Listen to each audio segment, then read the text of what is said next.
Have you ever felt like you're fighting a battle inside your own head? Well, today we're diving into a really powerful framework for understanding that inner world and learning how to turn all that chaos into some clear, focused energy.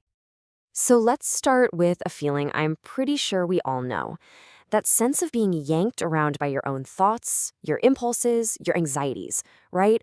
It's like you're just a passenger in your own head, watching this chaotic movie that you definitely didn't choose. So, where does all that mental noise even come from?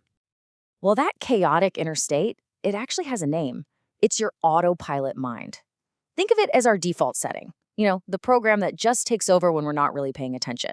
And understanding it, that is the absolute first step to taking back the controls. Okay, this list perfectly captures the personality of this autopilot, which the source material actually calls Person 3. It's totally impulsive, just running on old habits and past experiences. Its entire operating system is based on fear, and it's on this constant, frantic search for happiness in things, people, events, literally anywhere but inside itself. And the result? Yeah, a whole lot of anxiety and conflict. And this illustrates the crazy trap the default mind lives in. It thinks, oh, if I just get this one thing, I'll finally be happy. So it creates an attachment. But that attachment immediately creates the fear of losing it. And on the flip side, it's like, I have to avoid this painful thing. But running away from it creates its own anxiety.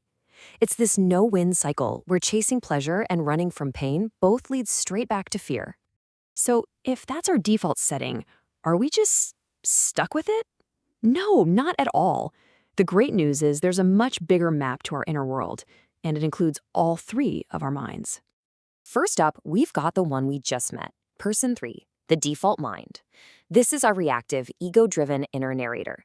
It's the voice of what you might call common nonsense, and it generates most of the stress and drama in our lives.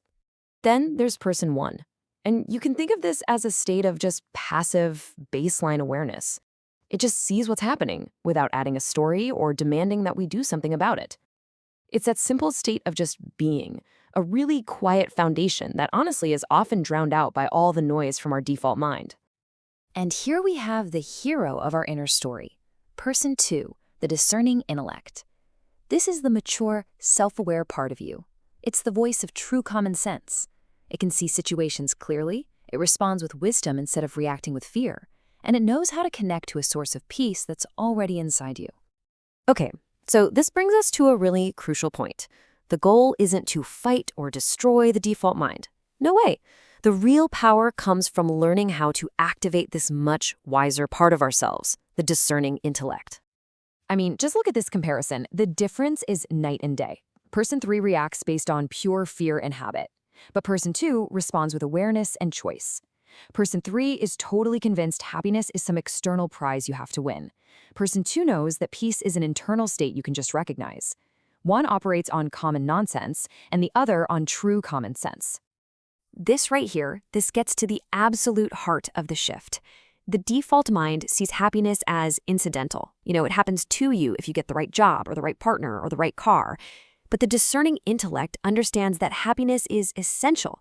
It's your fundamental nature, just temporarily covered up by the noise of the default mind. And here's how you know you're really getting it. It's not enough to just nod your head and go, yeah, that makes sense. The real proof that you're operating from your discerning intellect is when you feel that knot of stress and anxiety actually start to dissolve. The feeling itself is the proof. But, and this is a big but, we have to be so careful of this major trap. It's called intellectual paralysis. This is when the default mind, your ego, cleverly says, oh, I get it. I totally understand. But nothing actually changes. The stress is still there. It's a really sneaky defense mechanism to stop you from making real progress. So, knowing all this, how do we actually make the shift? How do we go from the chaos of Person 3 to the clarity of Person 2, especially in the middle of a really stressful day? This might be the most powerful and, honestly, surprising insight from this whole framework. The actual shift from one state of mind to the other, it doesn't take time. It's not some long, slow journey. When you see clearly what's happening inside, the change in your perspective can be absolutely instantaneous. Now, while the shift itself is instant, making it a reliable go-to habit, that does take some practice. Think of it like building the muscle of the mind. And the workout is super simple. First, you just recognize when the default mind is running the show. Second, you question its narrative. And third, you consciously choose to access the calm perspective of your discerning intellect. That's it. So what this all boils down to is that you have a choice in how you experience your life. And this isn't just some abstract theory, it's a practical tool. So let's make that choice real. And to get you started, here is a simple 3-day challenge you can begin right now. It's all about starting to build that mental muscle and making that choice a reality in your own life. For the next 3 days, that's it. Your only job is to be a curious observer of your own mind. When you feel that familiar pull of anxiety or anger or craving, just gently notice, there's the default mind. No judgment, no fighting it, just label it. Then see if you can remember that feeling of your discerning intellect and just consciously shift your awareness there. The goal here is not perfection at all. It's simply to start telling the two apart in real time. And as you practice this, we want to leave you with one final, pretty powerful question to think about. If person 3 is the reactive mind and person 2 is the discerning mind, and you have the ability to observe and choose between them, then who exactly is the one doing the choosing?